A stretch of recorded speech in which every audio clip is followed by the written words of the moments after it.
A very warm welcome to all of you. आज का topic बड़ा इंटरेस्टिंग है। आज का टॉपिक जो देख रहे हो है केनिज़ारोस रिएक्शन, और साथ ही साथ हम लोग ये भी देखेंगे कि क्रॉस केनिज़ारोस भी होता है, लेकिन ज़्यादातर लोगों को ये चीज़ पता नहीं होती क्रॉस केनिज़ारोस टाइप की भी कोई रिएक्शन है। तो केनिज़ारोस में सबसे पहला पार्ट जो तुम्हारे सामने 3 क्वेश्चंस दिख रहे हैं। पहला वाला तो सबको ही क्लियर होगा। पहला वाला तो हर एक को, ऑलमोस्ट हर एक इंसान को पता होता है, हर एक स्टूडेंट को पता है जो क्लास 12th में है, 11th में है, उसको पता है ये फॉर्मेल्डिहाइड है। तो फॉर्मेल्डिहाइड अगर कॉन्सेंट्रेटेड NaOH के साथ रिएक्ट कर रहा है तो प्रोडक्ट क्या बनेगा? जो हमारे पास मेटानाइट्रो बेंजल्डिहाइड है, अगर कॉन्सेंट्रेटेड NaOH यूज किया हमारे पास प्रोडक्ट क्या बन रहा है? लेकिन तीसरा बड़ा इंपॉर्टेंट है।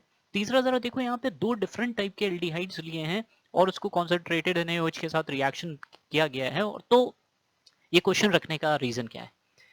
क्वेश्चन इसलिए रखा है ताकि आखिरी में इस लेक्चर के लास्ट में तुम लोग इनके आंसर्स दे पाओ। अगर कर पा रहे हो देन वेल एंड गुड, बहुत ही अच्छा रिस्पॉन्स रहेगा। तो उम्मीद करता हूँ कि 100% लोग जो भी इस वीडियो को देख रहे हैं उनके समझ में आएगा और ये बड़ा ही हेल्पफुल एक एग्जाम्पल होने वाला है। तो सबसे पहले हम लोग बात करते हैं, ये जो टॉपिक है, इस टॉपिक में हमारे पास केनिज़ारोस रिएक्शन आई है। प्लेलिस्ट में जाना, प्लेलिस्ट में केनिज़ारोस रिएक्शन का टॉपिक दे रखा है। तो हम लोग केनिज़ारोस स्टार्ट करने जा रहे हैं। केनिज़ारोस की सिंपल सी रिएक्शन पहले समझ लो, वो रिएक्शन क्या होगी, वो रिएक्शन क्या है, स्टार्टिंग कहाँ से होगी। देखो, स्टार्ट करते हैं हम लोग। पहला जो इसका सबसे इंपॉर्टेंट पार्ट होता है वो क्या होता है कि केनिज़ारोस रिएक्शन कहाँ पे होती है, किन वो कौन से कंपाउंड जहाँ पे हम केनिज़ारोस रिएक्शन को कराएं। तो याद रखना, साइड्स में होता है या कीटोन्स में भी हो सकता है, ऐसा नहीं है, लेकिन मेनली हम बात करेंगे एल्डिहाइड्स में, उन एल्डिहाइड्स में जिनमें नो अल्फा हाइड्रोजन। अब ये अल्फा हाइड्रोजन वाला कंसेप्ट भी इंपॉर्टेंट है, आधे लोगों को समझ ही में नहीं आ रहा होगा। अगर ये चीज़ नहीं समझ में आ रही है अल्फा हाइड्रोजन क्या है, तो पुरानी कितनी प्लेलिस्ट में जाना, उसमें देख लेना। अल्फा हाइड्रोजन के बारे में एक अलग से वीडियो भी बना दूंगा अल्फा हाइड्रोजन के बारे में, क्योंकि हो सकता है लोगों को ये चीज़, कुछ लोगों को आइडिया होता है, कुछ लोग कंफ्यूज हो जाते हैं, कोई बड़ी परेशानी नहीं है। तो नो अल्फा हाइड्रोजन, जिन एल्डिहाइड्स में अल्फा हाइड्रोजन नहीं होगा वहां पे केनिज़ारोस रिएक्शन लगेगा। एक और पार्ट होता है, अक्सर कंफ्यूजन होता है कि कॉन्सेंट्रेटेड NaOH लें, कॉन्सेंट्रेटेड बेस लें, कि हम लोग डाइल्यूट लें। लेना क्या पड़ता है यहाँ पे 50%, कई कई रिएक्शंस अलग अलग हैं, लेकिन 50% कॉन्सेंट्रेशन होना चाहिए बेस का। ये एक प्रिलिमिनरी इंपॉर्टेंट पार्ट है कि 50% जो कॉन्सेंट्रेशन होना चाहिए बेस का वो 50% होना चाहिए। तो हम लोग देख लेते हैं। पहले तो देखो, क्या तुम्हें इस एल्डिहाइड में, क्या इस एल्डिहाइड में, ये कौन सी फॉर्मेल्डिहाइड, एक कार्बन की एल्डिहाइड को हम लोग कहते हैं फॉर्मेल्डिहाइड। रट डालो, अगर नहीं आता है तो उसको याद रखो। एक कार्बन की एल्डिहाइड को फॉर्मेल्डिहाइड, ये कॉमन नेम है। अगर इसका IUPAC नेम देखोगे तो एक कार्बन का, इसलिए इथेनॉल, सॉरी मेथेनॉल, मेथेनॉल। अच्छा ठीक है। पहली चीज ये नोटिस करनी पड़ेगी, क्या इसमें अल्फा हाइड्रोजन दिख रहा है? नहीं। कैसे पहचानते हैं? ये हमारा फंक्शनल ग्रुप हो गया, ये हमारा फंक्शनल ग्रुप है, दिख रहा है C डबल बॉन्ड OH। उससे जुड़ा हुआ कोई तुम्हारे पास अल्फा कार्बन है ही नहीं। देखो, अल्फा कार्बन से जुड़े हुए हाइड्रोजन को ही हम अल्फा हाइड्रोजन कहते हैं।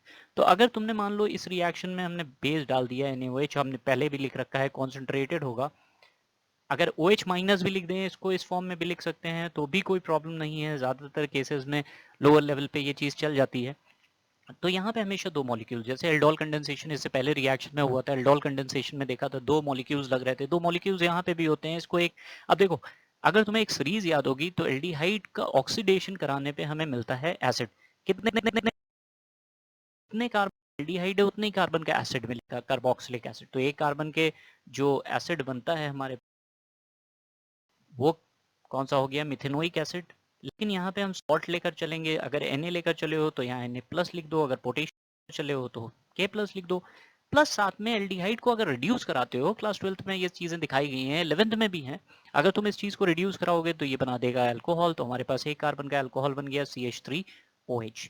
देखो, जानते हो, पहले शुरुआत में कुछ कुछ समय पहले जब लिथियम एल्युमिनियम हाइड्राइड नहीं आया था, तो उस वक्त ये रिएक्शन बहुत इंपॉर्टेंट थी अल्कोहल बनाने के लिए। देख रहे हो यहाँ पे अल्कोहल बन रहा है, यहाँ पे एसिड। लेकिन बाद में जब लिथियम एल्युमिनियम हाइड्राइड जैसी हमारे पास रिएजेंट, स्ट्रॉन्ग रिड्यूसिंग एजेंट्स हैं, जब वो आ गए, तो उसके बाद केनिज़ारोस रिएक्शन का ये रूल इतना ज़्यादा खास नहीं रहा। लेकिन केनिज़ारोस अपने आप में इंपॉर्टेंट रिएक्शन है। तो देखो, यहाँ पे 2 मॉलिक्यूल थे, एक मॉलिक्यूल ऑक्सीडाइज होकर क्या बना दिया उसने? सॉल्ट ऑफ एसिड हम कहेंगे, क्योंकि यहाँ पे बेस लेकर चले। दूसरा मॉलिक्यूल रिड्यूस होकर उसने दिया है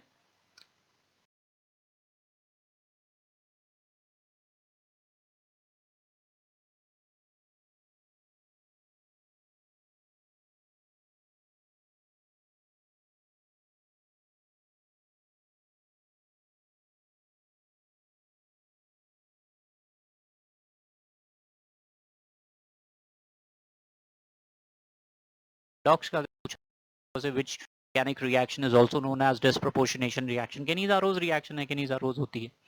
अब सवाल ये उठता है, देखो एक एल्डोल कंडेंसेशन में एक सीरीज हमने बताई थी कि अगर फॉर्मेल्डिहाइड की बात करें तो फॉर्मेल्डिहाइड हमारे पास जो न्यूक्लियोफिलिक एडिशन सबसे तेज फॉर्मेल्डिहाइड देता है, फिर उसके बाद एल्डिहाइड आता है, फिर उसके बाद हम लोग के पास जो आखिरी आता है वो होता है कीटोन्स, जो सबसे छोटा है हमारे पास एसीटोन है, सबसे स्मॉलेस्ट कीटोन बोला जाता है।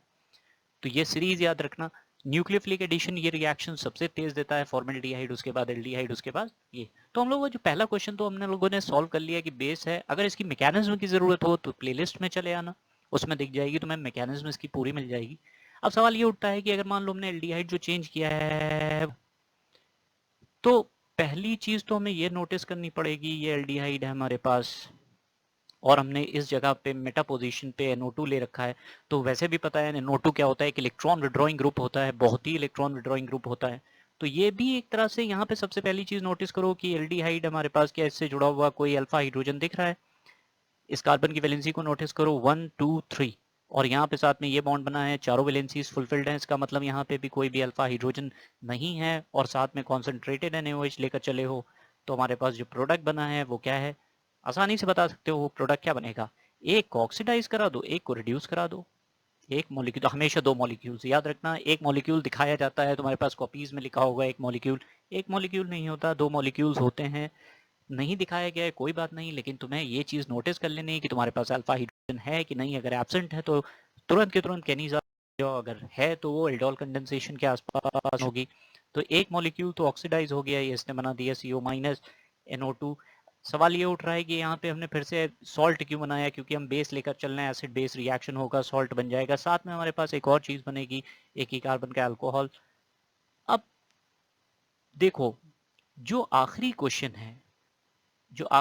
है वो बहुत इंपॉर्टेंट है और इसीलिए इस पॉइंट को हम तुम्हें समझाने से पहले कोशिश करेंगे कि यह आंसर तुम लोग अगर हो सके तो इसको बेहतरीन बनाने के लिए तुम लोग उसको खुद सॉल्व कर सकते हो। उसको सॉल्व करने के लिए तुम्हारे पास दो मॉलिक्यूल्स दिखाए गए हैं और वो फिर से एक बार समझ लो, वो मॉलिक्यूल्स हैं तुम्हारे पास, एक है बेंजिल्डिहाइड, दूसरा है फॉर्मेल्डिहाइड। प्रोडक्ट क्या बनेगा, ये क्वेश्चन तभी सॉल्व कर सकते हो जब तुम्हें मैकेनिज्म पता हो। ऑलरेडी प्लेलिस्ट में हमने मैकेनिज्म इसकी सारी बता रखी हैं, अगर नहीं भी है तो आप मैसेज कर दो, उससे तुम्हें पता चल जाएगा कौन सा कंपाउंड हम लोग बात कर रहे हैं।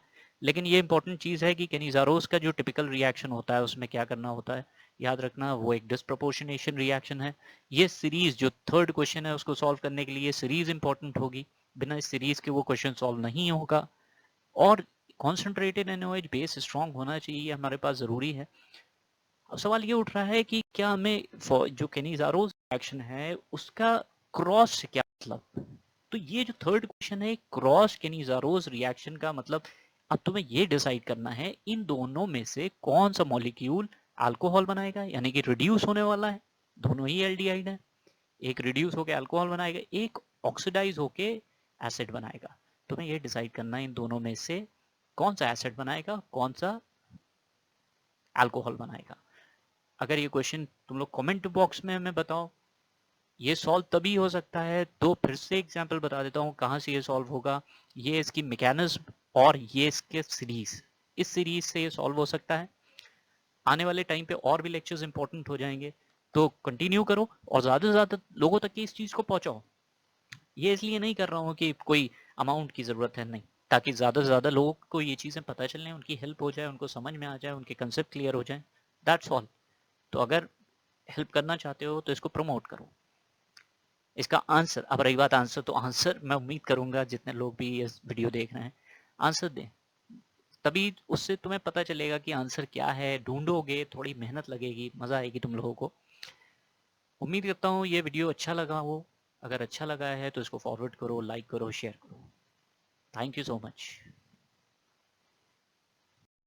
For more interesting and knowledge-based videos for NEET and JEE, do subscribe my YouTube channel and hit the bell so you are notified about my new videos, and share.